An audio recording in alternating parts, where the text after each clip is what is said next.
कौन ब्रह्मा का पिता है, कौन विष्णु की मां, शंकर का दादा कौन है, हमको दे बता।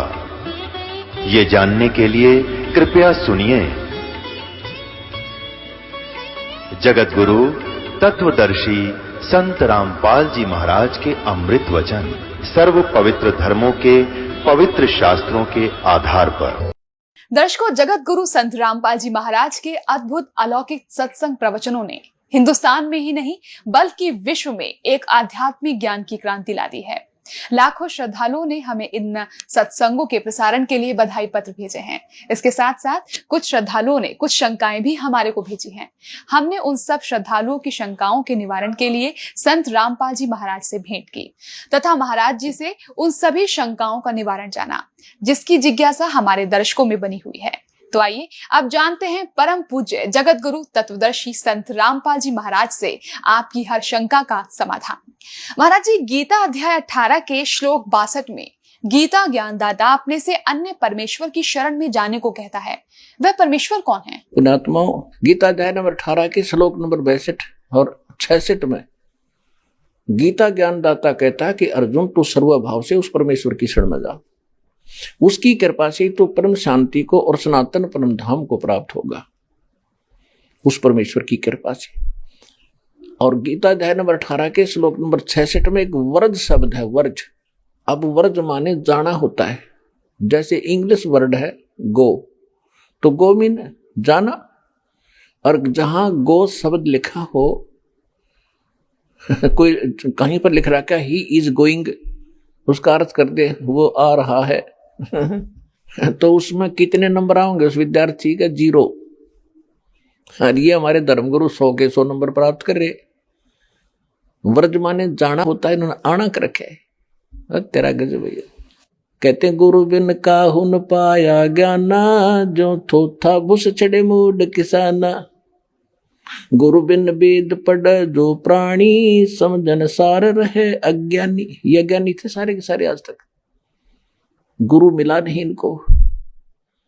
सतगुरु, गुरु तो शब्द पर्याप्त है, वैसे गुरु शब्द पर्याप्त है, टीचर अध्यापक, लेकिन ये नकली गणे हो गए, इसलिए सतगुरु कहना पड़ा।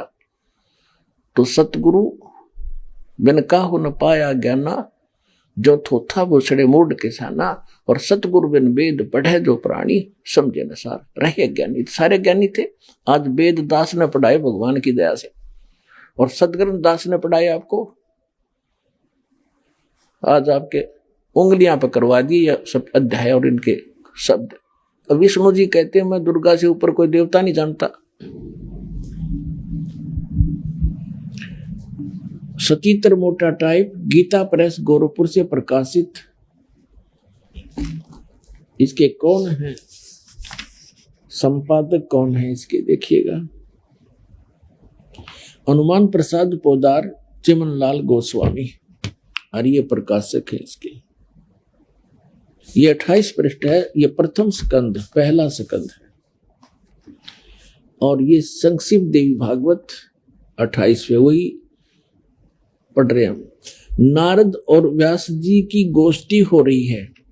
नारद जी से प्रश्न पूछा है व्यास जी ने, और नारद जी बता रहे हैं। नारद जी ने कहा महाभाग व्यास जी, तुम इस विषय में जो पूछ रहे हो, ठीक यही प्रश्न मेरे पिताजी ने भगवान श्री हरि से किया था।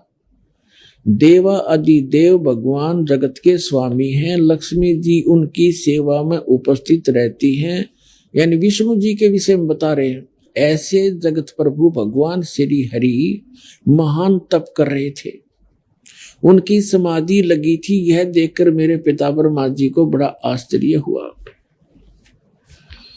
अतः उन्होंने उनसे जानने की इच्छा प्रकट की। ब्रह्मा जी ने पूछा, प्रभु आप देवताओं के अध्यक्ष, जगत के स्वामी और भूत भविष्य एवं वर्तमान सभी जीवों के एकमात्र शासक हैं। ब्रह्मा जी विष्णु जी को यहाँ सबसे बड़ा भगवान बताने की चेष्टा कर रहा है। भगवान फिर आप क्यों तपस्या कर रहे हैं और आप किस देवता की आराधना में ध्यान मगन हैं? ब्रह्मा जी के विनीत वचन सुनकर भगवान श्री हरि यानी विष्णु जी उनसे कहने लगे, ब्राह्मण सावधान होकर सुनो, मैं अपने मन का विचार व्यक्त करता हूं। भगवान विष्णु जी बता रहे हैं, मुझे सब प्रकार से शक्ति यानी दुर्गा के अधीन होकर रहना पड़ता है। उन्हीं भगवती शक्ति का यानी दुर्गा जी का मैं निरंतर ध्यान किया करता हूं। और ब्रह्मा जी, मेरी जानकारी में इस भगवती शक्ति से बढ़कर दूसरे कोई देवता नहीं, यानी दुर्गा से ऊपर मैं किसी भगवान से परिचित नहीं हूं। ये सबसे बड़ी, मेरे लिए सबसे बड़ी भगवान दुर्गा है। दुर्गा जी कहती है कि ब्रह्म की साधना करो, उसका ओम नाम है, ब्रह्मलोक में चले जाओगे, ब्रह्म की प्राप्ति होगी। 7वें स्कंद में, 7वां स्कंद। और संक्षिप्त देवी भागवत 562 पृष्ठ पे देवी के द्वारा हिमालय को ज्ञानोपदेश और ब्रह्म स्वरूप का वर्णन है। अब श्री देवी जी कहने लगी, पर्वतराज, अब दुर्गा जी पहले तो अपने विषय में बताती है, फिर कहती है नहीं, उस ब्रह्म का क्या स्वरूप है यह बतलाया जाता है। उस एकमात्र परमात्मा को ही जाने, दूसरी सब बातों को छोड़ दो। अब दुर्गा क्या कह रही है कि केवल एक ब्रह्म की पूजा करो, मेरी पूजा भी छोड़ दो। इस आत्मा का परमात्मा का को ओम के जप के साथ ध्यान करो। इससे अज्ञान में अंधकार से सर्वथा परे और संसार समुद्र से उस पार जो ब्रह्म है उसको पा जाओगे, तुम्हारा कल्याण हो। स्पष्ट कर दिया कि ओम नाम ब्रह्म का है और इस ओम नाम के जाप से ब्रह्म को पाने का उद्देश्य रखकर साधना करो, तुम उसको प्राप्त कर जाओगे। और वो कहाँ रहता है? वह है यह सबका आत्मा ब्रह्म, ब्रह्मलोक रूप दिव्य आकाश में स्थित है। वहां रहता है ब्रह्मलोक में ये ब्रह्म। ब्रह्म कहता है कि उस परमात्मा की भक्ति करो जिसने सारे ब्रह्मांडों की रचना की, और सब बातें छोड़ दो और किसी की पूजा मत करो। और उसकी कृपा से तो उस स्थान पर चला जाएगा जहां जाने के बाद फिर लौट कर नहीं आते संसार में। इसलिए गीता ज्ञानदाता अपनी साधना को, अपनी गति को अनुत्तम बताता है कि जन्म मृत्यु तेरी भी रहेगी, अर्जुन मेरी भी रहेगी। और जब तक जन्म मृत्यु है तब तक परम शांति नहीं हो सकती।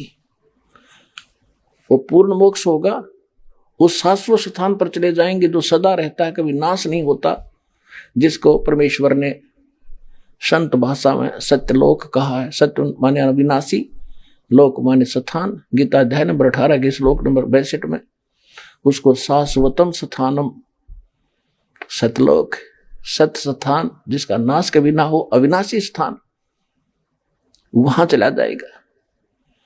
और ये सिद्ध हो गया कि गीता ज्ञानदाता नाशवान, इसकी जन्म मृत्यु होती है। इसलिए ये उस अन्य परमेश्वर, अपने से अन्य परमेश्वर परम अक्षर ब्रह्म की शरण में जाने को कह रहा है। अपने आत्माओं देखना रहस्य इस गीता जी में।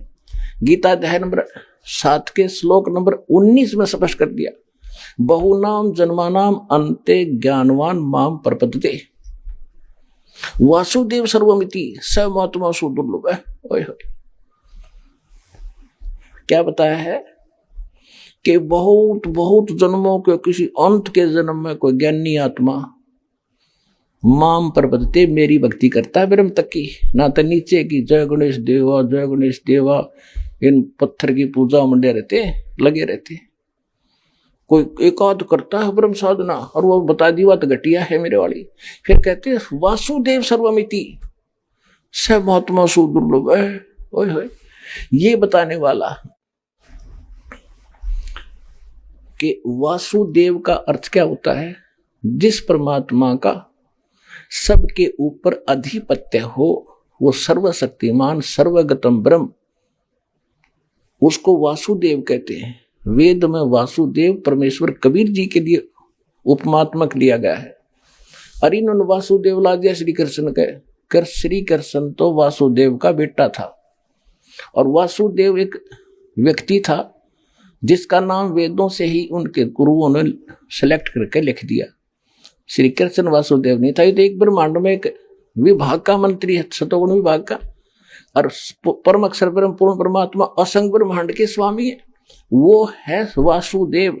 और वही पूजा के योग्य है, वही मोक्षदायक है, वही पाप नाशक है, और वो सबका मालिक है, सबका धारण पोषण करने वाला। कहते ये बताने वाला संत बड़ी मुश्किल से मिलेगा अर्जुन, कि वासुदेव ही सब कुछ है, उसकी भक्ति करो और की त्याग दो। वो पाप नाशक है, सबका पालक है, सृष्टि रचनहार है। कहते ये बताने वाला महात्मा तो सुदुर्लभ है, बड़ी मुश्किल से मिलेगा। और पुण्यात्मा आपको आसानी से मिला दिया दाता ने, धन आपके माता पिता जिससे जन्म हुआ। ये देखिएगा, हम यही पढ़ रहे हैं गीता अध्याय नंबर 7 का, और श्लोक नंबर 19 में क्या कहा है कि बहुनाम जन्मानाम अंते ज्ञानवान माम प्रपद्यते। बहुनाम जन्मानाम अंते, बहुत बहुत जन्मों के अंत के जन्म में कोई ज्ञानवान ज्ञानी आत्मा मुझे मेरी भक्ति करता है। वासुदेव सर्वम इति स महात्मा सुदुर्लभ है। ओए होए, ये बताने वाला कि वासुदेव ही सब कुछ है, सर्वम, वही मालिक है, वही सबका जनक है, सबका पालक है, पाप नाशक है, भक्ति योग्य है, पूर्ण मोक्षदायक है। ये बताने वाला साधु संत तो बड़ी मुश्किल तय मिलेगा। इस ब्रह्म का कितना क्षेत्र है ये देखिएगा। आपने जो ये ब्रह्मांड देखा, ये अब ये समझो हम इस स्थिति में आगे, ये एक गेंद जो है ये एक ब्रह्मांड समझ, ऐसे ये 5 ब्रह्मांड मिलाकर एक महाब्रह्मांड बना दिया इसने। ऐसे ऐसे ऐसे 4 महाब्रह्मांडों में 20 ब्रह्मांडों को रोक दिया, अपने अपने स्थान पर ये घूम रहे हैं।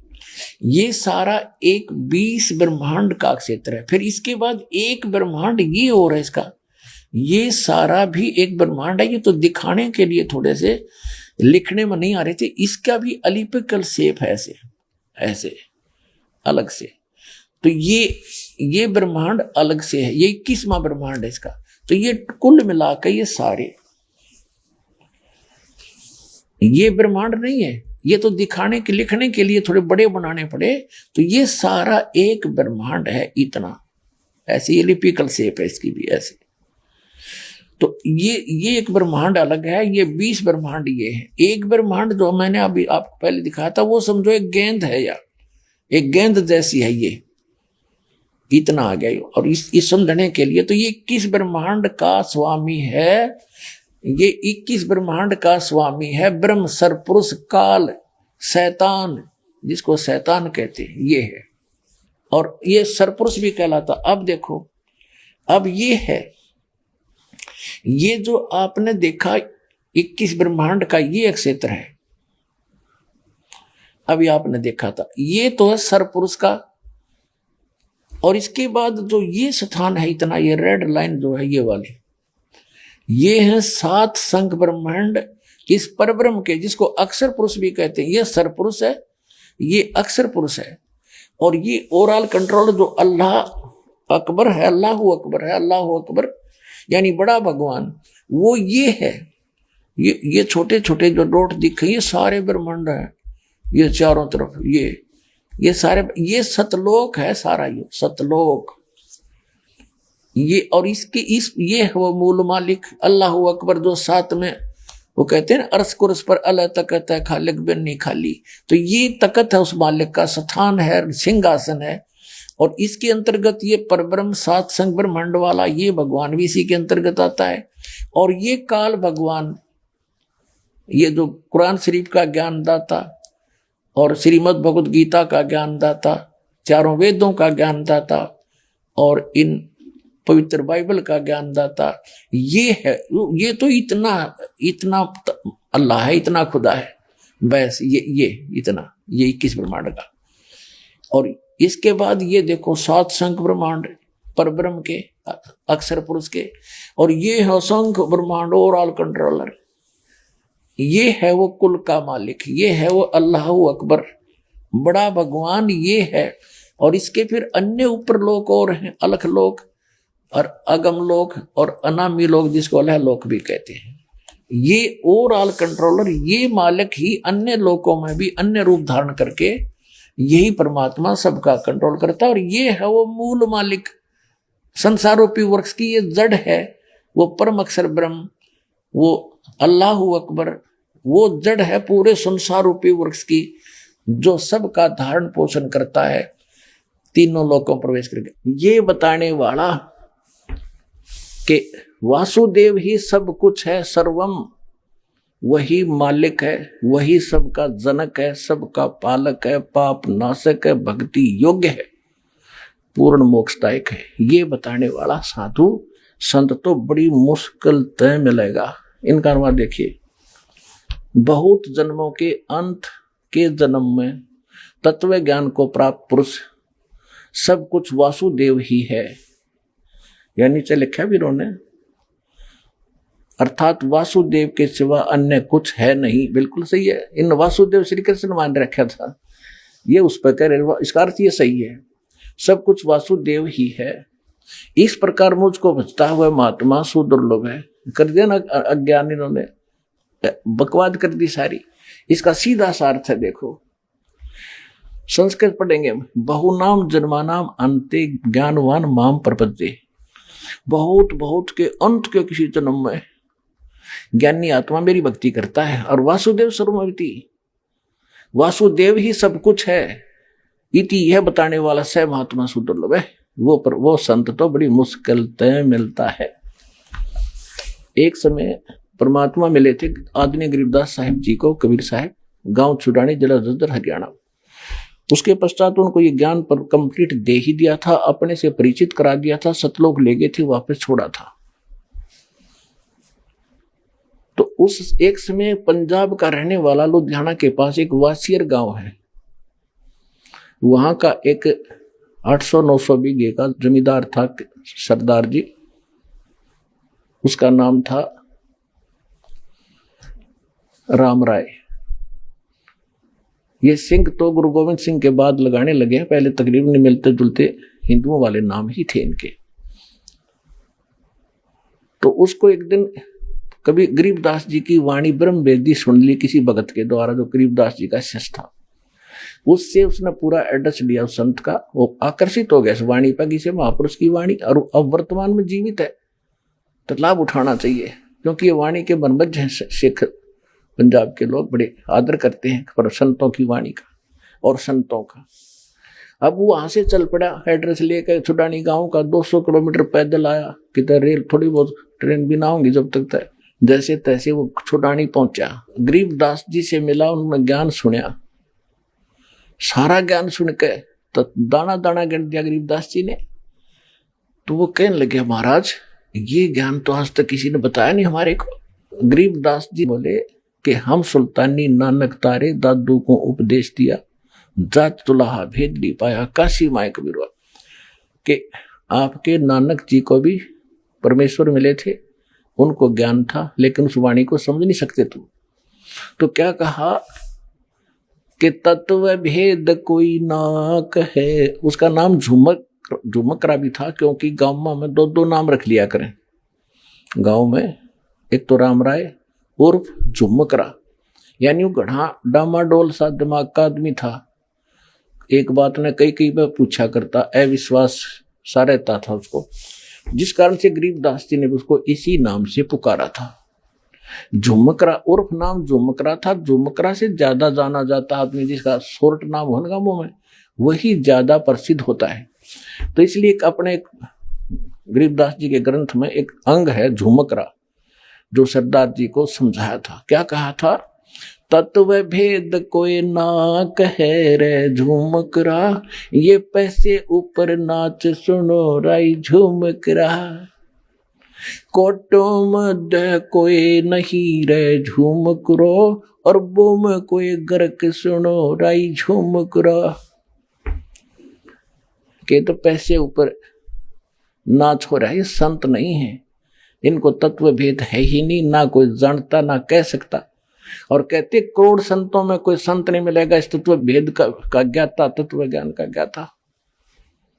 कोई अरबों में कोई गर्क सुनो रहे झुमक रहा, अरबों में। वही हुए अब पूरे विश्व की कितनी आबादी है? 5 अरब से ऊपर, और 5 अरब के अंदर एक ये दास है जो तत्व ज्ञान का ज्ञाता वर्तमान के अंदर है।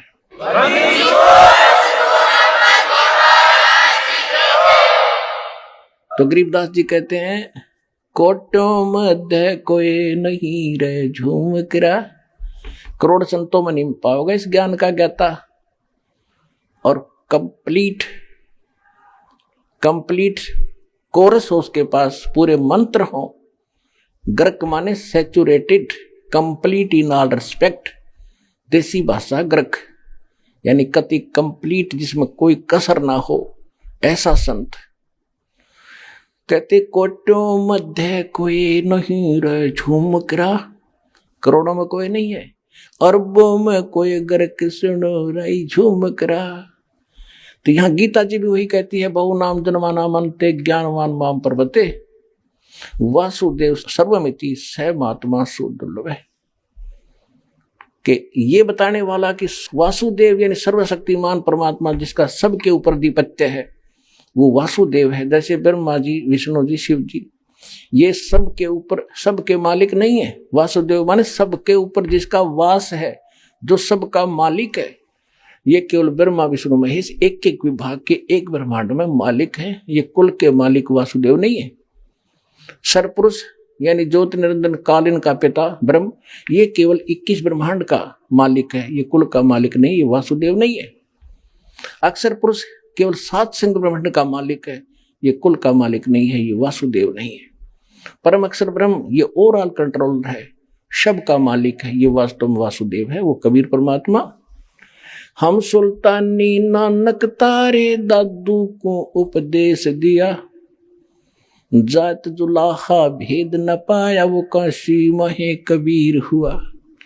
गरीबदास साहिब जी को परमात्मा ले गए थे सतलोक सचखंड, वापस छोड़ा था। तब उन्होंने बताया नानक साहिब जी को भी परमात्मा लेकर गए थे, उन्होंने वापस छोड़ा। और भी दादू साहिब जी को भी, बहुत से महापुरुषों को जिनके शुभ नाम दास बार बार आपको दोहराता है। तो क्या बताया है कि अनंत कोट ब्रह्मांड का एक रति नहीं भारे, ये सतगुरु पुरुष कबीर हैं कुल के सृजनहार। वो कौन कबीर? काशी जात दुलाहा भेद नहीं पाया, काशी माए कबीर हुआ। ये है वो परम अक्षर ब्रह्म, जिसके विषय में गीता ज्ञानदाता 18वें अध्याय के 62वें श्लोक में और 18वें अध्याय के 66वें श्लोक में कहता है कि अर्जुन सर्वधर्मान परिताज माम एकम शरणं व्रज अहम तवा सर्व पापे भ्यमोक्षामि मा शुच। कि मेरे 70 के ओम नाम के जाप की और ये 500 यज्ञ जो करता है तू, ये मेरे 70 की जो ओम नाम की, क्योंकि पूर्ण परमात्मा के पाने का 3 मंत्र का जाप है। ओम तत्सत, ओम ब्रह्म का, सरपुरुष का, तत् और सत्य सांकेतिक है। गीता अध्याय नंबर 18 के श्लोक नंबर 23 में तत् सांकेतिक है। तत् और ओम मिलकर ये 2 अक्षर का मंत्र बनता है, इसको सत्यनाम कहा गया है। और सत ये सार नाम है, ये परम अक्षर ब्रह्म का मंत्र है। तो यहां बताया है कि मेरे 18वें अध्याय के 66वें श्लोक का ये अर्थ है कि सभी मेरे 70 की जो धार्मिक साधनाएं हैं, अनुष्ठान तने किए हैं ओम नाम के जाप की, मुझे दे दे वह भक्ति, फिर मैं तुझे मुक्त कर दूंगा। क्योंकि हम ओम नाम के जाप की कमाई ब्रह्मलोक में खर्च कर देते थे। हम कंगाल के कंगाल होकर गधे बनकर घूमते रहते थे, ये हम इसके मजदूर बने रहे। अब हम इसको ओम नाम का जाप दे देंगे, ये हमें छोड़ देगा, फिर हम सतलोक में चले जाएंगे अपने परमात्मा के पास। तो ये भी कहता है सर्वधर्मान परित्यज माम, मेरे 70 की सब पूजा मुझे मत छोड़ दे। एकम शरणम व्रज, एक मन जिसके बराबर दूसरा ना हो, सर्वशक्तिमान की शरण में जा, तब मैं तुझे सब पापों से मुक्त कर दूंगा। फिर जब मेरा हमारा हम इससे कर्ज मुक्त ही हो गए, फिर इसका हमारा लेना देना क्या रहा, ये क्या मांगे हमारे ऊपर। तो इस प्रकार हम सतलोक जाएंगे और गीता ज्ञानदाता इस उस परम अक्षर ब्रह्म सत्य पुरुष कबीर साहिब की शरण में जाने को कह रहा है कि जहाँ उसकी शरण में जाने से ही तो सर्वभाव से उस परमेश्वर की शरण में जा, उसकी कृपा से तो परम शांति को, सनातन परम धाम को प्राप्त होगा, शाश्वत स्थान को प्राप्त होगा। और मेरी शरण में रहेगा तो अर्जुन जन्म मृत्यु तेरी भी होगी मेरी भी होगी। तो पुण्यात्माओं, आपका सौभाग्य है, आपको ये अनमोल वचन अनमोल ज्ञान सुनने जोगा बनाया। पहले तो भगवान ने आपको विद्वान बनाया, शिक्षित किया, और दास को इसका जानकार बनाया। आज आपके रूबरू ऐसा बना दूंगा जैसे पहली का कहता हुआ, अगर वेद गीता और पुराणों को आप याद रखोगे। बोलो सतगुरुदेव।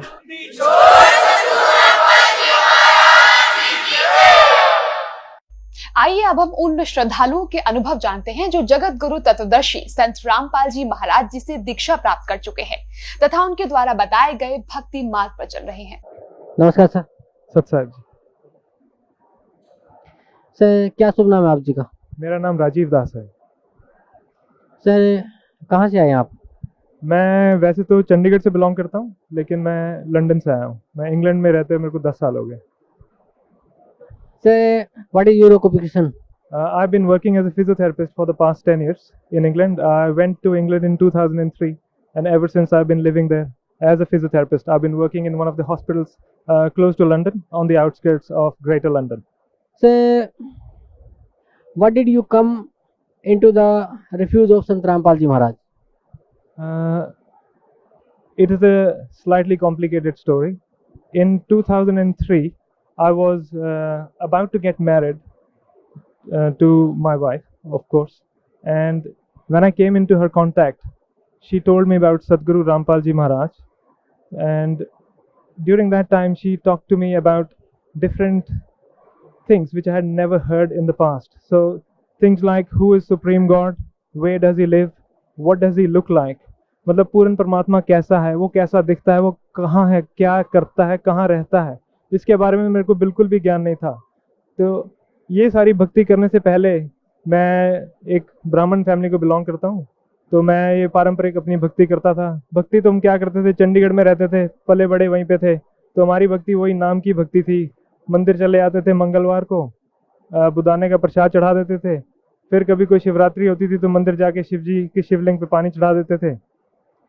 अपनी माता जी को देखते थे आरती करते हुए शाम को, तो उनके साथ खड़े हो जाते थे, 2-3 लाइनें उनके साथ गा लेते थे। इस तरह की भक्ति किया करते थे। तो पारंपरिक मेरे को यही ज्ञान था कि ये परमात्मा है। फिर हमने कुछ पिक्चर्स देखी थी, जैसे उसमें दिखाते थे कि परमात्मा शिव जी हैं, शिव जी की तीसरी आंख है, वो खुल जाएगी तो सब कुछ नष्ट हो जाएगा। तो वो देख के हमें डर लगता था, तो हमने मन में शिव जी को ही जैसे अपना इष्ट मान लिया कि शिव जी पूर्ण परमात्मा है, इनकी तीसरी आंख जिस दिन खुल जाएगी उस दिन परले हो जाएगी, तो शिव जी को खुश रखना चाहिए। तो हमारे दिमाग में आया कि शिव जी ही सब कुछ है। तो एक तरह से मैं शिव भगवान को अपना इष्ट माना करता था। ओम नमः शिवाय का मंत्र वैसे ही कर लिया करता था स्वाभाविक, जैसे स्कूल जा रहा हूँ साइकिल चलाते हुए तो रास्ते में यही करता रहता था, और मंदिर जाया करता था, जन्माष्टमी पे चला जाया करता था मंदिर, तो यही भक्ति किया करता था मैं। इसके अलावा मेरे को भक्ति के बारे में कोई ज्ञान नहीं था।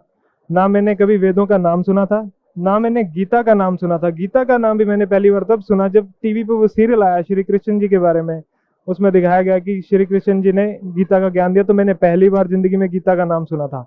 हालांकि मैं ब्राह्मण फैमिली से बिलोंग करता हूँ, हमारे पिछले जो पूर्वज रहे हैं वो राज पंडित रहे हैं, वे ऐसा मेरे को बताया गया था, लेकिन मेरे को इस बारे में कोई ज्ञान नहीं था। तो आज तक जितने भी जिंदगी में मेरे कार्य हुए, जैसे मैं एग्जाम में पास हो गया और मान लो मेरे को एडमिशन मिल गया, जो भी मैंने कोर्स किया, मैं फिर बाहर पढ़ाई करने भी गया, उसमें भी मेरे को अच्छी एडमिशन मिली, मेरे सारे कार्य सिद्ध होते गए। तो उस सब का श्रेय मैंने अपने परमात्मा शिव शंकर जी के ऊपर ही डाला कि शिव जी की जितनी भी मैं जो भी भक्ति करता हूँ उसकी वजह से मेरे को ये लाभ हुए सारे। और पारंपरिक यही पूजा करता रहा और सोचता रहा कि हाँ इसी से सब कुछ होता है। और उसके बाद जब मेरी शादी की बात चली 2003 में, तो 2003 में जो मेरी करंट वाइफ है उनके साथ कांटेक्ट में आने के बाद मेरे को पता लगा कुछ ऐसी बातों का जो मैंने आज तक कभी सुना नहीं था। और वो सुनने के बाद मेरे को ऐसा झटका लगा अंदर तक कि ये बात कोई मेरे से कह नहीं सकता। तो मेरे को बहुत दुख हुआ, मेरे को बहुत गुस्सा चढ़ा कि मेरे शिव जी भगवान को किसी ने ऐसे कैसे कह दिया कि ये पूर्ण परमात्मा नहीं है, इनसे ऊपर कोई और भी भगवान है, क्योंकि मैंने आज तक ऐसी कोई बात सुनी नहीं थी। मुझे बड़ा दुख हुआ और एक तरह से मेरे को लगा कि यार ये बात ठीक नहीं है। खैर धीरे धीरे क्या हुआ कि उन्होंने मेरे को बताया कि ऐसे ऐसे परमात्मा के बारे में ये ज्ञान किताबों में दिया गया है और हमारे सतगुरु रामपाल जी महाराज ने ये ज्ञान हमें बताया है। तो मेरी उत्सुकता अंदर से बढ़ी, मेरे को लगा कि ये मेरे को जानना चाहिए, ऐसी क्या बात है इसके अंदर। कोई पढ़े लिखे लोग, मैं भी पढ़ा लिखा हूँ, मेरी वाइफ जो है वो भी पढ़ी लिखी है, कोई ऐसी बात क्यों कह रहा है क्यों कोई इतने दावे से कह रहा है कि पूर्ण परमात्मा कोई और है, और हमारे ग्रंथों में ऐसी चीजें लिखी है, और वो वेदास और गीता के बारे में बोले और पुराण के बारे में मेंशन करे, जिसका मैंने नाम मात्र भी नहीं सुना था। और जब मेरे को ये सब लगा कि ये सब देखना चाहिए, तो मुझे लगा कि मुझे जानना है इसके बारे में। तो मेरी उत्सुकता बढ़ती गई, मैं उनसे और पूछता गया कि मेरे को बताओ और क्या है। तो मेरे को उन्होंने सबसे पहले सृष्टि रचना का ज्ञान बताया।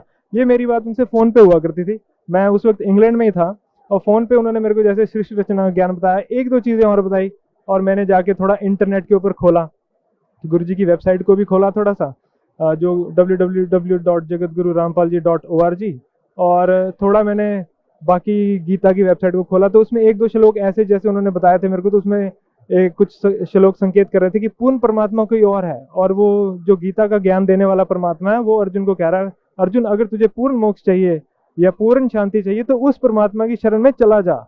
और गीता ज्ञानदाता खुद ज्ञान दे रहा है, और वो अपने स्तर पे भी ज्ञान दे के बोलता है कि अगर तेरे को ये चाहिए, मेरी भक्ति करेगा तो मैं तेरे को यहाँ के सारे सुख दूंगा, लेकिन अगर तेरे को पूर्ण परमात्मा चाहिए और तेरे को मुक्ति चाहिए तो तू उस परमात्मा की शरण में चला जा, उस परमेश्वर की शरण में जा। तो ये जानकर मेरे को बड़ी हैरानी हुई। फिर मेरी उनसे और बात होती रही। खैर, मैं बाहर रह रहा था तो हमारा रहने का स्टाइल डिफरेंट था, थोड़ी जैसे खाना पीना, थोड़ा घूमना, एंजॉयमेंट, यही हमारा एम होता है लाइफ में बेसिकली। और तो वो करते करते वो बात थोड़ी ढीली पड़ गई। 2004 फरवरी में मेरी शादी हुई, उसके लिए मैं इंडिया आया। शादी के बाद क्या हुआ कि शादी से अगले दिन ही मेरे को जो मेरी वाइफ है वो लेके आए हुए थे, ये परिभाषा प्रभु की सत्संग है परमात्मा की है। सदगुरु रामपाल जी महाराज ने परिभाषा प्रभु की नाम के सत्संग कर रखे हैं, 100 सीडीज लगभग बना रखे हैं। तो उसकी पहली 3 सीडीज हमने डीवीडी प्लेयर पे चला के देखी। मेरे को अंदर से उत्सुकता बहुत थी कि ऐसा क्या ज्ञान है जो मेरे को ये बताना चाह रहे हैं और मेरे समझ में नहीं आ रहा। तो मैंने फिर वो सीडीज देखी, पहली सीडी देखी, दूसरी देखी, तीसरी देखी।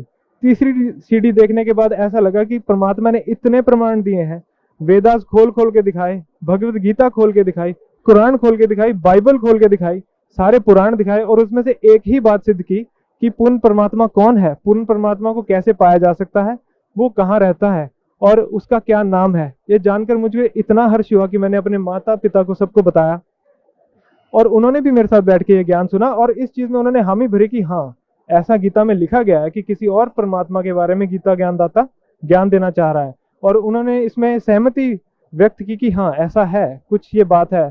तो फिर धीरे धीरे करते हम उनसे और बात करते रहे। बात करते करते थोड़ा ज्ञान अंदर समाने लगा, बहुत अच्छा लगने लगा। तो फिर हमने फोन किया आश्रम में फोन किया तो पता लगा गुरुदेव जी, सदगुरु रामपाल जी महाराज नरवाना में सत्संग करने के लिए गए हुए थे। ये फरवरी की बात है, फरवरी 2004, 17 फरवरी को मेरा विवाह हुआ था, और 26 फरवरी 2004 को मैंने नरवाना में जाके, सर छोटूराम पार्क में सदगुरु रामपाल जी महाराज वहाँ सत्संग कर रहे थे, तो वहाँ पे जाके परमात्मा के चरणों में बैठकर मैंने परमात्मा से नाम दीक्षा प्राप्त की थी। और उस दिन को मैं अपना सबसे अच्छा शुभ दिन मानता हूँ कि मेरे को परमात्मा की शरण मिली, जिसके कारण मेरा जीवन ही बदल गया और मेरे जीवन को एक इतनी अच्छी दिशा मिली। तो ये इस तरह की कहानी है, मैं परमात्मा की शरण में इस तरह से आया। परम संत सदगुरु रामपाल जी महाराज से नाम उपदेश लेने के बाद आपको क्या लाभ मिला? सदगुरु रामपाल जी महाराज की बहुत दया हुई कि मैं उनकी शरण में आया। मैं अपने आप को अत्यंत सौभाग्यशाली मानता हूँ कि मेरे को परमात्मा की ये शरण मिली। परमात्मा के लाभ के बारे में आप पूछ रहे हैं। परमात्मा के लाभ, सबसे बड़ा लाभ तो मैं ये कहूँगा कि मेरे को ऐसा ज्ञान हुआ जिसके बारे में मैंने कभी उम्मीद नहीं की थी। मेरे को सबसे बड़ा ये ज्ञान हुआ कि परमात्मा कौन है, परमेश्वर कौन है। ये जानने के बाद फिर मेरे को दूसरा सबसे बड़ा लाभ, या सबसे बड़ा लाभ आप कह लीजिए, मेरे को परमात्मा मिले। मेरे को परमात्मा का ज्ञान हुआ कि सदगुरु रामपाल जी महाराज के रूप में पूर्ण परमात्मा आए बैठे हैं। क्योंकि वेदों में कहा गया है, गीता में भी कहा गया है कि वो जो पूर्ण संत होता है, जो अपने बारे में पूर्ण ज्ञान देता है, पूर्ण सृष्टि का ज्ञान देता है, वो परमात्मा स्वयं ही होते हैं। तो मैं अपने आप को इतना सौभाग्यशाली मानता हूँ कि मेरे को परमात्मा का ज्ञान हुआ और परमात्मा मिले। इस रास्ते पे आने के बाद मेरे, कह लीजिए कि ऐब नहीं लगे या ऐब छूट गए, ऐसा कोई खास ऐब नहीं था। लेकिन जिस सोसाइटी में मैं रहता था, वेस्टर्न कंट्रीज में मैं रह रहा था, उस हिसाब से मैं किसी भी दिशा में जा सकता था। वहाँ पे सोशल ड्रिंकिंग आम चीज़ है, अल्कोहल, विस्की ये पीना कोई बहुत बड़ी बात नहीं है। पार्टीज में लोग सोशलाइज करते हैं, it's very easy that you can get into this habit. But मेरे साथ ऐसा नहीं हुआ। परमात्मा के नियम है, जिनके नियमों का पालन करते हुए हमें इस मर्यादा में रहना होता है कि हम कोई भी किसी भी तरह का नशीला पदार्थ का सेवन ना करें, कोई मांस ना खाएं। ये नाम लेने से पहले मैं कभी कभार मांस खा भी लिया करता था, लेकिन जब से मेरे को पता लगा, जैसे मेरी वाइफ ने भी मेरे को बताया कि ये चीज़ें खानी अच्छी नहीं होती, जैसा अन्न वैसा मन, तो उस समय से मैंने ये खाना भी छोड़ दिया था। लेकिन परमात्मा के नियम होने के बाद, नियम पता लगने के बाद मेरे को ऐसा लगा कि मेरी जीवन की दिशा बिल्कुल बदल गई। इससे पहले मैं सोचा करता था, मतलब यही एम लेके मैं बाहर गया था कि मैं अच्छे पैसे कमा लूँगा, जिस तरह का मेरा प्रोफेशन है उसमें मैं अच्छी तरह से नौकरी कर सकता हूँ, पैसे कमा सकता हूँ, कोई प्रॉब्लम नहीं है, और एक अच्छी लाइफ व्यतीत कर सकता हूँ। तो यही एम लेके मैं बाहर गया था। लेकिन परमात्मा का ज्ञान होने के बाद मेरे को पता लगा कि ये सारी मटेरियलिस्टिक चीज़ें जितनी भी हैं, जैसे कि घर, कोठी, पैसा, ये तो नाशवान चीज़ें, ये चीज़ें यहीं रह जाएंगी, और बाकी जो असली धन हमारा है, जो कि राम नाम का धन है, जो कि भक्ति है, वो मेरे को पूर्ण संत सतगुरु रामपाल जी महाराज जी से ही प्राप्त हुई। तो मैं अपने आप को बहुत सौभाग्यशाली मानता हूँ कि मेरे को वो पूर्ण ज्ञान मिला। वेद में श्लोक आते हैं जो कि परमात्मा को डिफाइन करते हैं। कहते हैं, वेद में आता है उशिगसी कबीर अंगारी असी। उशिगसी मतलब संपूर्ण शांतिदायक, संपूर्ण शांतिदायक कबीर अंगारी असी मतलब पापों को नष्ट करने वाला कबीर परमात्मा है।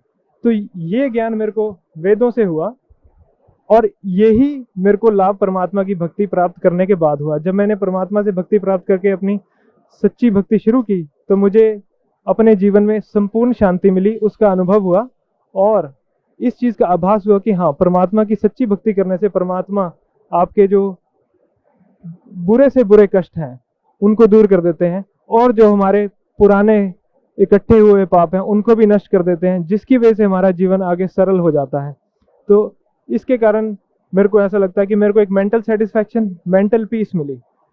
आप देखेंगे कि वेस्टर्न कंट्रीज में सबसे ज़्यादा प्रॉब्लम ये है आजकल कि लोगों के पास पैसा तो बहुत है, घर भी है, कोठी भी है, मकान भी है, एक चीज़ जो उनके पास नहीं है, जो वो पैसों से नहीं खरीद सकते, वो है मेंटल पीस। उस मेंटल पीस को ढूंढते ढूंढते वो लोग कभी छुट्टियां मनाने जाते हैं, कभी बीच पे जाके लेट जाते हैं, जैसे हमारे सतगुरु जी रामपाल जी महाराज ज्ञान देते हैं कि लोग अपने अच्छे अच्छे घरों को छोड़ के बीच के ऊपर लेटते हैं आनंद लेने के लिए कि हाँ, यहाँ हमें बहुत सुख मिल रहा है। वो शांति उनको, आंशिक शांति तो मिलती है, लेकिन वो शांति कहीं नहीं है। वो शांति मेरे को ये पूर्ण परमात्मा की भक्ति शुरू करने के बाद ही मिली, और इससे बड़ा कोई भी लाभ किसी को नहीं हो सकता कि जिसकी जीवन में स्थिरता आए, एक स्टेबिलिटी आई मेरी लाइफ में। मेरे में वो वाली होड़ नहीं रही कि मैं और से और पैसे कमाता रहूं और बहुत बड़ा साहूकार बन जाऊं, ऐसा नहीं रहा। मेरे जीवन में एक स्टेबिलिटी आ गई, और दूसरी चीज़ जो मेरे जीवन में आई वो मेरे को एक मेंटल सेटिस्फैक्शन और एक मेंटल पीस मिली। इससे ऊपर कोई भी लाभ किसी तरह का आप ना पैसे से खरीद सकते हैं, ना प्राप्त कर सकते हैं। ये लाभ आप सिर्फ परमात्मा सतगुरु रामपाल जी महाराज जी की शरण में आकर सच्ची भक्ति करने से ही प्राप्त कर सकते हैं। तो इससे बड़ा लाभ मेरे ख्याल से मेरे जीवन में नहीं हो सकता। से परम संत सतगुरु रामपाल जी महाराज से नाम उपदेश लेने के बाद आप बता रहे हैं कि आपको परमात्मा कौन है, कैसे मिलता है, कहाँ रहता है, मनुष्य के जीवन का मुख्य कर्तव्य क्या है, किस लिए हम इंसान पैदा हुआ है, ये सब बातों का आपको ज्ञान हुआ। और आप सबसे बड़ी बात बता रहे हैं कि आप वेस्टर्न कल्चर में रहते हैं, आप इंग्लैंड में रहते हैं, और आप बता रहे हैं कि वहाँ सबसे बड़ी प्रॉब्लम ये है कि इंसान को मानसिक शांति नहीं मिलती, और वो मानसिक शांति आपको मिली। तो सर, भक्त समाज को क्या संदेश देना चाहते हैं आप? भक्त समाज को मैं यही संदेश देना चाहूँगा कि देखिए, जैसे मैं हूँ, मेरे को आज तक ये नहीं पता था कि वेद क्या होते हैं, गीता क्या होती है, और पूर्ण परमात्मा के बारे में जो भी मेरे को ज्ञान था, या कह लीजिए परमात्मा या जिन भगवानों को हम मानते हैं उनके बारे में मेरे को जो भी ज्ञान था, वो मेरे को अपने माता पिता, दोस्तों या फिर हमारे समाज से पता लगा, और उसी के ऊपर आरूढ़ होकर मैं अपनी भक्ति करता रहा, उसी में दृढ़ था। मैंने आज तक उसको क्वेश्चन नहीं किया क्या सही है क्या गलत है। वो इसलिए क्योंकि हमारे माता पिता ने जो हमें बताया वो हमने सत्य मान लिया। पढ़ने लिखने के बाद, जैसे मैं मेडिकल फील्ड से बिलोंग करता हूँ, तो we believe in evidence base. हम कोई भी चीज़, जैसे कोई दवाई भी देते हैं या कोई कुछ भी करते हैं मेडिकल में, कोई भी इंटरवेंशन करते हैं, तो we look for an evidence base behind it, कि इसके पीछे क्या एविडेंस है, इज इट एफिकेशियस और नॉट, क्या ये चीज़ जो हम दे रहे हैं ये कारगर भी है, इसके पीछे कोई सबूत है। इसी तरह से मैं भक्त समाज को कहना चाहूँगा कि ये जो लोग भक्त समाज जो सारे हैं, उनसे मेरी ये प्रार्थना है कि जो भी भक्ति वो करते आ रहे हैं उसको वो एक बार क्वेश्चन करके देखें कि अगर हम किसी को परमात्मा या देवी माँ को परमात्मा मान रहे हैं तो किस बेस पे मान रहे हैं।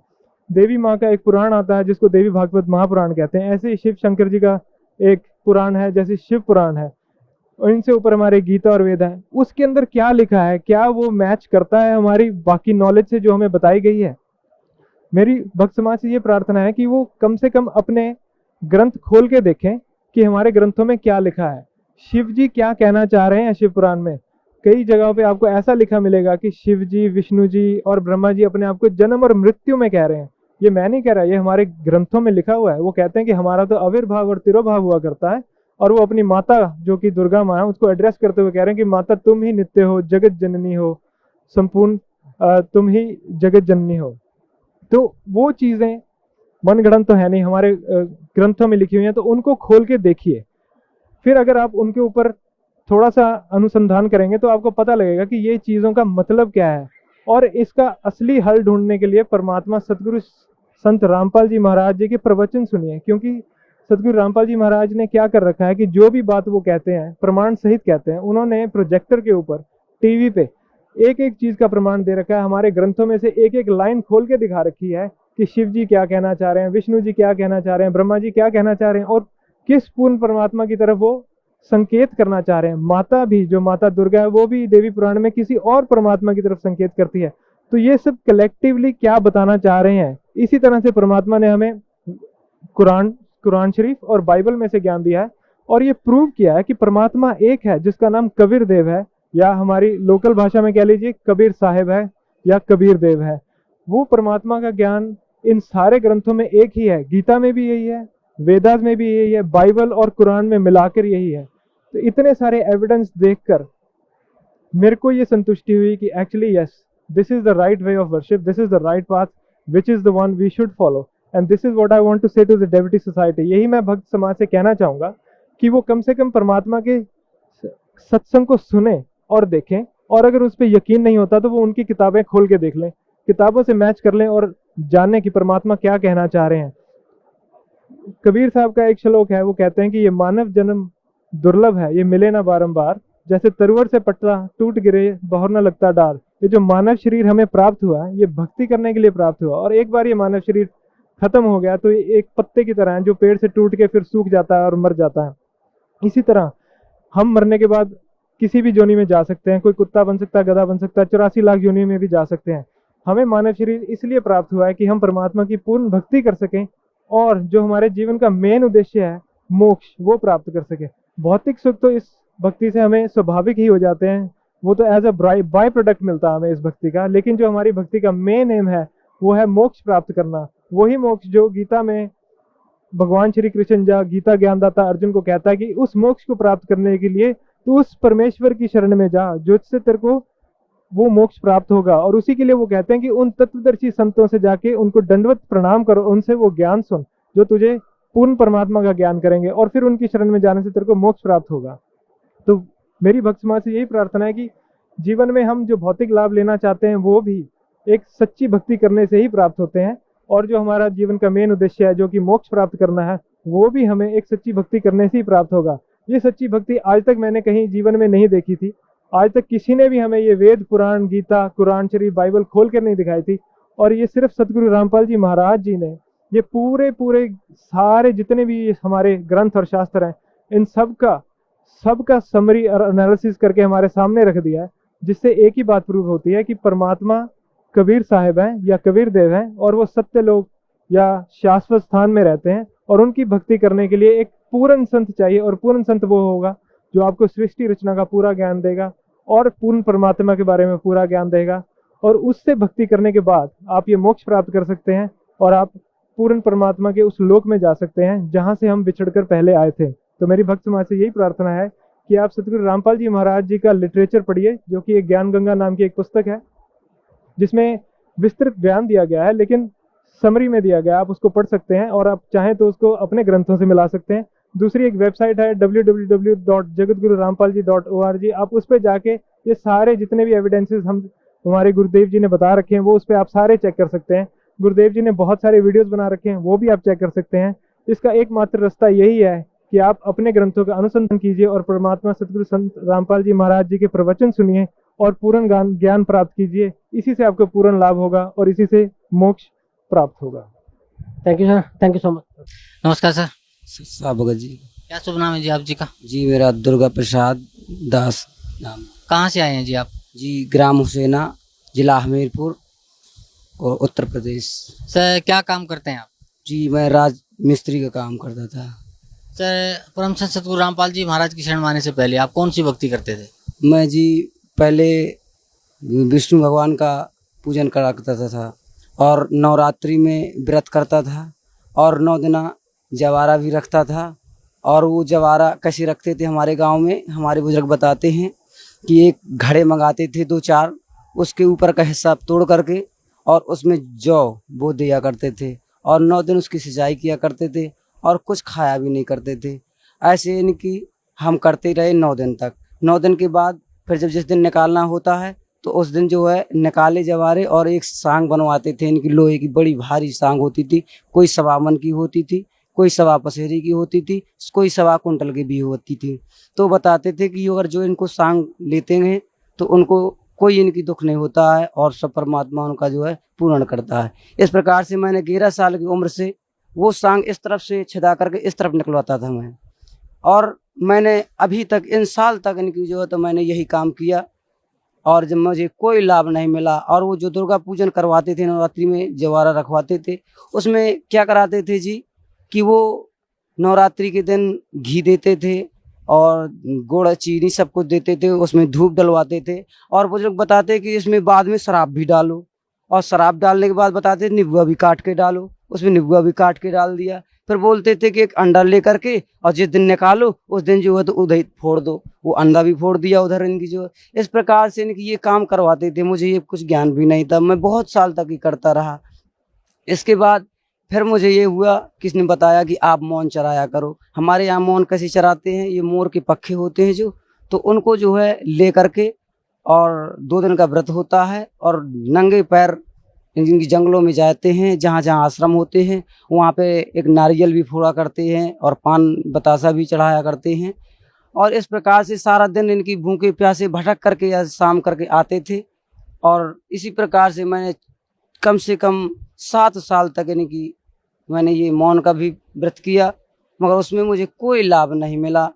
तब मुझे ये हुआ कि प्रथम मुझे बताया कि आप जब तक गुरु नहीं करेंगे तब तक आपको कोई लाभ नहीं होगा। मैं गुरु की तलाश में बहुत बार गया, पर जिस जगह मैं जाता था तो कोई संत मुझे गांजा पीते मिलता था और कोई गुटखा भी खाता था, बीड़ी भी पीता था। तो मेरे दिल में ये होता था कि ये संत ऐसा जब करते हैं तो ये इनको कुछ ज्ञान नहीं होता है। मैं जाता था, बैठता था और चला आता था, क्योंकि मैं दूर तो जा नहीं पाता था, नज़दीक में ही जाया करता था। कुछ दिन के बाद मैंने सोचा कि और दूर चल के देखता हूँ। फिर मैं कुछ दिन के बाद अपने गांव में सत्संग हुआ तो एक जो है संत जी, उनका नाम था रामदेवनाथ जी महाराज, वो इंदौर से चल करके आए थे।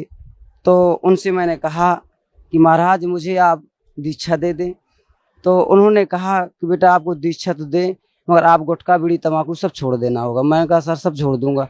मैंने कहा मुझे अभी चाहिए, इनकी जो है आज इसी दिन नहीं तो कल मुझे ज़रूर दे देना। बोले बेटा ऐसे नहीं देंगे, क्योंकि इस गांव में आई हैं, इस गांव की ब्राह्मण के लड़के मेरे पीछे बहुत से हैं और कह रहे हैं कि महाराज हमको भी दो, हमको भी दो। इसलिए जो है अगर आपको देंगे तो ये बुराई मानेंगे, क्योंकि हम इनके यहाँ आए हैं, इसलिए ना उनको देंगे ना तुम्हें देंगे। हम तुम्हें बताते हैं कि तुम एक सत्संग हमारे गांव के नज़दीक में हुआ करता था, तो बोले उधर जो है हम आएंगे और तुम वहाँ पे आना और आपको सत्संग में जो है तो रुकना और आपको वहीं जो है नाम दे देंगे। हमने कहा ठीक है। इसके बाद मैं उनका इंतज़ार करता रहा और ऐसा काम आ गया कि मैं दिल्ली चला गया। मैं राजमिस्त्री का काम भी करता था। जब दिल्ली चला गया, उस सत्संग का टाइम आया, मैं वहाँ नहीं पहुँच पाया। मैंने फ़ोन भी किया इंदौर के लिए, उन्होंने कहा कि ठीक है कोई बात नहीं, आप इंदौर आ जाइए। मैंने कहा सर मुझे इंदौर नहीं मैं आ पाऊँगा गुरु महाराज, अब मुझे ऐसी कुछ कृपा करो कि मैं आपके पास आ जाऊँ। ऐसी कृपा हुई कि वो आए ही नहीं और मुझे गुरु भी मिले भी नहीं। मेरे अंदर बहुत आस्था थी। तब मैंने सोचा कि परमात्मा मैं क्या करूं। और मैं सतमार्ग में भी चलता था, मैं अपनी सच्चाई में रहता था। और मेरे जो पिताजी थे, मैंने उनसे कभी छिपाव नहीं किया। अगर दिल्ली से कमा के पैसे लाता था, मैं अपने पिताजी को सारे पैसे दे देता था। और मैं यहाँ तक था कि अपने बच्चों को तक नहीं बचाता था। आज मेरी इनकी जो इधर भक्तमती भी है और मेरी लड़की भी है, मैं अपना उनका कुछ बहुत खर्चा पानी जो वहाँ से इनकी साड़ी वगैरह जो भी लाता था वही लाता था, 10-50-100 बचा लिया, नहीं ईमानदारी से सब दे देता था। इसके बाद कुछ दिन के बाद हमारे पिताजी को शक नहीं, ये नहीं विश्वास होता था कि ये सारे पैसे मुझे देता है। एक दिन उन्होंने कहा कि आप पैसे बैंक में जमा करते हैं, तू बेईमान है। मैंने कहा पिताजी मैं बेईमान नहीं हूँ, मेरे पास एक लड़की है, मैं कसम खा के कहता हूँ कि मैं किसी पैसा नहीं बचाता, ना मैं बैंक में जमा करता हूँ। मेरे पिताजी बोले ये तो काल है, काल जो लोग है, ये तो कलयुग है, यहाँ आने की कोई देव देवता की कसम खाने से कोई लाभ नहीं होता, झूठी सब कसम खा जाते हैं। तो मैंने कहा ठीक है पिताजी, मुझे अभी पता नहीं था कि ये कलयुग है, अब आपके मुँह से मैं सुन रहा हूँ कि वास्तव में अब कलयुग होगा जो आप बता रहे हैं मुझे, क्योंकि आप मेरे पिता हैं। जब तुमने मुझे ये बता दिया कि अब कलयुग आ गया है तो ठीक है, मैं कोई बात नहीं है, अब मैं आपकी से दूर हो जाऊंगा। मैं ऐसा कह करके 1 साल हो गया मैं अपने ससुराल में रहते रहा। सर, परम संत सतगुरु रामपाल जी महाराज की शरण में आप कैसे आए? ये जी ऐसे आए कि मैं अपने बहन के पास गया था, तो वहाँ पे रमेश नाम भगत के, इनकी दास रमेश भगत दास जी यहाँ से जुड़े हुए थे। वो हमारी बहन के जेठ थे और उनके देवर भी एक हाथ से विकलांग हैं, वो भी जुड़े थे। तो मैंने पहले तो रमेश भगत दास जी से मैंने पूछा कि आप कहाँ से जुड़े हैं, तो उन्होंने बताया और मोबाइल से सत्संग भी सुनाया। तो मैंने कहा आप मुझे भी ले जाइए, तो बोले ठीक है आपको ले चलेंगे, जब चलेंगे तो बता देंगे। हमने कहा ठीक है। जब शाम के मैं उनके वहाँ से, क्योंकि वो हमारे दीदी के बड़े ससुर के पुत्र थे रमेश भगत दास, तो जब मैं वहाँ से आया अपनी बहन के पास भी, तो मैंने देखा कि हमारा जीजी का जो छोटा देवर था उनका नाम था निर्दोष दास भगत जी। तो मैंने अपने देखा कि वो पूजन कर रहे थे, मोबाइल में कि भजन वो लगाए हुए थे इनकी, उसमें आरती वगैरह। तो मैं वहाँ बैठकर सुनता रहा। काफ़ी देर जब वो हो गया तो मैंने उनसे पूछा कि आप भक्ति कहाँ की करते हो। उन्होंने बताया कि जगत गुरु तत्वदर्शी संत रामपाल जी महाराज की भक्ति करते हैं। तो हमने कहा कि आप हमको वहाँ ले चलोगे? बोले जरूर ले चलेंगे। बहरहाल अभी 8 दिन नहीं जाएंगे। तो मैंने कहा ठीक है 8 दिन तो मैं अभी जाऊँगा गाँव, तो हो सकता है फिर वैसे ही टाइम पड़ गया, जैसे वो संत के पास पड़ गया था, मैं नहीं जा पाया। तो मैंने कहा ठीक है 8 दिन मैं यहीं रुकूंगा। तो मैंने ऐसा सोच करके वहीं जब रुकने का करेगा कि मैं आज से यहीं रुक जाऊंगा, तो मैं वहीं पर रुक गया। तो मैंने रात की जो होती उनसे पुस्तक ली और पढ़ता रहा। मैं सोचता रहा कि मेरे पास तो किराया भी नहीं, मैं कैसे जाऊंगा। तो सुबह जब हुआ तो मैंने कहा कि भगत जी मेरे पास तो पैसे भी नहीं है, मैं कैसे जाऊंगा इनके आश्रम। तो उन्होंने कहा कि मैं विकलांग हूँ, तुम मेरे साथ चलो, मेरा एक जो है भगत कोई भी जाएगा मेरे साथ, वो फ्री होता है। तो मैंने कहा ठीक है। इस प्रकार से मैंने सोचा कि चलूंगा, किराया तो मेरा नहीं लगेगा, फिर भी मैं आश्रम में जाऊंगा तो पुस्तक भी लेनी पड़ेंगी, गुरुजी की फोटो भी लेनी पड़ेंगी, मेरे पास कुछ भी पैसे नहीं, मैं क्या करूं। मैं सब विचार करता रहा, बैठा रहा। कुछ दिन में घूमने के लिए कुछ बाहर निकल गया। जब थोड़ी देर बाद खाना खाने के टाइम आया तो मेरी बहन के पास एक पड़ोस की बहन बैठी हुई थी। उसने कहा बहन तेरा भैया आया है और मेरा लैट्रिन बाथरूम का काम है, हो सके तो भाई अगर तेरा करा दे तो ठीक रहे। तो जब इनकी जो है ऐसा कह करके, तो उसने बहन ने मेरी कहा कि देखो बहन पता नहीं वो करे या ना करे, मैं नहीं बता सकती हूँ, अगर आ जाएगा तो मैं ज़रूर पूछ लूँगा। तो कुछ दिन के बाद मैं उधर ही आ गया। तो उसने बहन ने मेरी पूछा कि भैया आप इनका काम कर सकती हो। तो मैंने पूछा, मैंने को दीदी आपका कौन सा काम है। तो उन्होंने बताया कि लैट्रिन बाथरूम का है और मिस्त्री तो है, मेरे पास लेबर नहीं है। तो मैंने कहा ठीक है, जब परमात्मा के यहाँ जाना मुझे काम मिल रहा है तो मिस्त्री से कोई ज़रूरी नहीं है, मैं बेलदारी ही कर लूँगा। मैं ऐसा सोच करके 3-4 दिन काम किया। उन्होंने मुझे 150 रुपये के रेट में 650 रुपये दिए। मैं यहाँ सतगुरु महाराज की शरण में आया। तो जब मैं यहाँ आया, जगत गुरु तत्वदर्शी संत रामपाल जी महाराज से मैंने नाम लिया और जितनी उनके शरण में आकर मैंने आशीर्वाद लिया, उन्होंने मेरे सिर में हाथ रखा, सारा मेरा कष्ट दूर हो गया और जो भी सिर में दर्द होता था और पीड़ा भी रहती थी सब खत्म हो गया। तो मैंने ये सोचा कि अब मैं अपने घर जाऊंगा और अब मैं भक्तमती को भी कहूँगा कि आप चलो। तो मेरी भक्तमती उस समय अपनी ससुराल में थी, क्योंकि मैं घर वालों से ऐसा जग हो गया था तो मैं चला आया था। जब मैं अपनी ससुराल गया तो मैंने अपने कहा कि आप भी इनकी गुरु महाराज की शरण में चलिए। तो बोली ठीक है हम चलेंगे। मैंने अपनी ससुर से भी कहा, वो भी तैयार हो गए जाने के लिए कि ठीक है हम भी चलेंगे। तो यहाँ से मैं आश्रम से कैसेट ले गया था, वो जा कर के कैसेट लगाई और सबको मैंने दिखाया। इसके बाद कैसेट दिखाता रहा। 2-4 भगत भी गांव के जो थे वो आकर के सुनने लगे और 2-4 गांव के और आया करते थे। इसके बाद इनकी कुछ लोगों को अच्छा नहीं लगा तो कहने लगे कि आप तुम क्या सुनते रहते हो, इनकी सारा दिन जो होती है बकवास सुनते हो और कुछ लगाते ही नहीं है। तो उन्होंने कहा चलो ठीक है कोई बात नहीं, आपकी समझ में नहीं आता है, मुझे समझ में आता है तो ठीक है मेरे लिए। वो चले गए। फिर क्या हुआ कि मेरे पास कोई नहीं आता था तो मैंने एक दिन क्या सोचा कि इस कोई सा उपाय सोचूं कि जो ये कुछ सत्संग किसके मन में भी आ जाए और कोई सुने भी इसको। तो मैंने सोचा कि गुरु महाराज कहते हैं कि फिल्म की कैसेट भी नहीं देखनी है और इनको कैसे इकट्ठा करूं मैं इनको। तो मैंने सोचा कि चलो आज महाभारत लगाता हूं, इनको इकट्ठा करता हूं और थोड़ी देर के बाद निकाल लूँगा। तो मैंने महाभारत की कैसेट रखी। जब महाभारत की कैसेट रखी तो पूरा कमरा भर गया इनकी। जब भर गया तो मैंने सोचा कि अब ये कैसेट निकाल करके अब गुरु महाराज की कैसेट लगा दूं। तो मैंने जैसे ये कैसेट निकाल कर और बाहर रखी और जितनी समय मैंने गुरु जी महाराज की ये कैसेट रखी और जैसे ही इनकी कैसेट चली तो थोड़ी देर के बाद सारी ही जितनी थी कमरे के अंदर सब बाहर निकल गए। बोले पता नहीं ये क्या लगा दिया। तो मैंने कहा ठीक है महाराज, इनको कोई ज्ञान नहीं है प्रभु, आप इनको भी ऐसे ज्ञान दो कि ये आपके यहाँ तक आ जाएं। तो मैंने बहुत प्रयत्न किया, वो नहीं आए। फिर मैंने इनसे कहा कि आप चलिए। तब मैंने यहाँ की जब पूर्ण तैयारी करी तो मेरे पास पैसे भी नहीं था। मैंने सोचा कि अब मैं क्या करूं, मेरे पास पैसे भी नहीं है और मैंने 2 को भी तैयार कर लिया, अपनी भक्तमती को भी तैयार कर लिया था और अपने ससुर साहब को तैयार कर लिया। मेरे पास पैसे तो नहीं थे। मुझे ये विश्वास था, बताते थे भगत जी कि जब वहाँ आपको जाना हो सतलोक आश्रम पे तो कहीं ना कहीं से किसी बहाने से परमात्मा पैसे दे देते हैं। तो मैं उसी विश्वास में था। तो मेरे ससुर ने पूछा कि आपके पास पैसे है या नहीं। तो मैंने कहा मेरे पास पैसे हैं, तुम चिंता मत करो, तुम मेरे साथ चलो वहाँ आश्रम। बोले ठीक है। तैयार होने के लिए एक दिन रह गया आने के लिए यहाँ। तो मैं एक दिन पहले अपनी भक्तमती से पूछा कि आप अगर मैं एक बात आपसे कहूँ, अगर मेरी बात मान लो। तो उन्होंने कहा बताओ। मैंने कहा मेरे पास पैसे तो है नहीं है, आपके पास हाफ पेटी रखी है, अगर मुझे दे दो तो मैं रखाऊँ इसको कहीं और किराया भी हो जाए। मैंने क्योंकि कह भी दिया है इनकी ससुर को भी, अपनी तुम्हारे पिताजी को, और तुम्हें भी लेके जाना है। वो बोली कोई बात नहीं है, रखाओ। तो मैं लेकर के उसे गया भरुआ सुमेरपुर सुनार के पास। 5000 की हाफ पेटी थी। वो सुनार बोला भाई मैं आधे में रखूंगा 2500 रुपये। मैंने कहा ठीक है आप 2500 रुपये में रख लीजिए, मगर मुझे पैसे दे दीजिए, क्योंकि मुझे आश्रम की लगन थी, मुझे परमात्मा के यहाँ शरण में आने की बहुत की जो तो चेष्टा थी। तो मैंने 2500 रुपये ले करके वो नई हाफ पेटी वहाँ पे मैंने दे दी और ले करके मैं संत रामपाल जी गुरु महाराज की शरण में अपने ससुर साहब को ले करके और अपनी भक्तमती और अपनी छोटी बहन बिटिया को भी ले करके यहाँ आया। और मुझे इनकी इस तरीके का सुख मिला कि मैं क्या बताऊँ, मैं उनकी वर्णन भी नहीं कर सकता अपने मुखारबिंद से, जैसा यहाँ पे मैं देख रहा हूँ। और जो मुझे इनकी एक एक क्षण में इनकी जो सुख मिल रहा है और जो मेरे भक्तमती को भी सुख मिला यहाँ आने पर। उसने मेरे तो जिस दिन यहाँ आया और सत्संग होने के बाद तुरंत मेरे से मिली और कहा कि आप अच्छी जगह ले आए हो, परमात्मा यहाँ तो स्वयं विराजमान है। सर भक्त समाज को क्या संदेश देना चाहते हैं आप?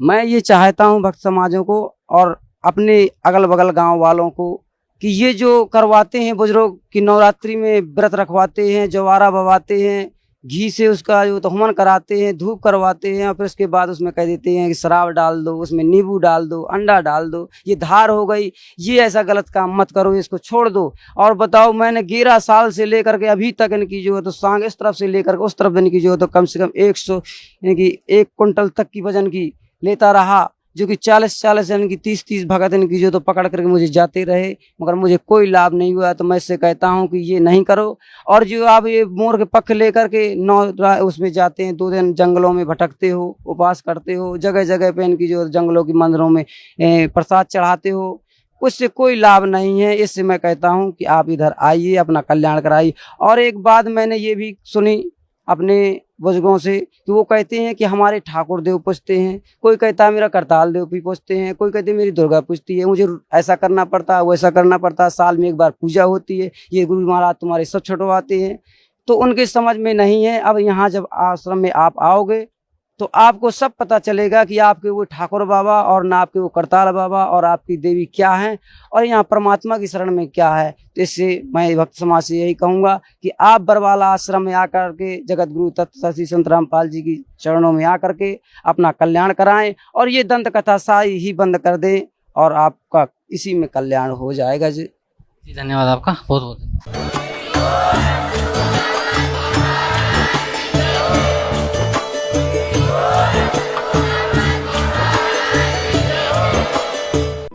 रहे थे जगत गुरु तत्वदर्शी संत रामपाल जी महाराज जी के मंगल प्रवचन। अधिक जानकारी के लिए विजिट कीजिए हमारी वेबसाइट www.jagatgururampalji.org। संत रामपाल जी महाराज जी के शुभ आशीर्वाद से पूरे विश्व भर में 500 से भी ज्यादा नाम दीक्षा केंद्र हैं, जिन पर संत रामपाल जी महाराज जी द्वारा ऑनलाइन निशुल्क नाम दीक्षा दी जा रही है। अपने नजदीकी नाम दीक्षा केंद्र का पता करने के लिए संपर्क करें 8222880541।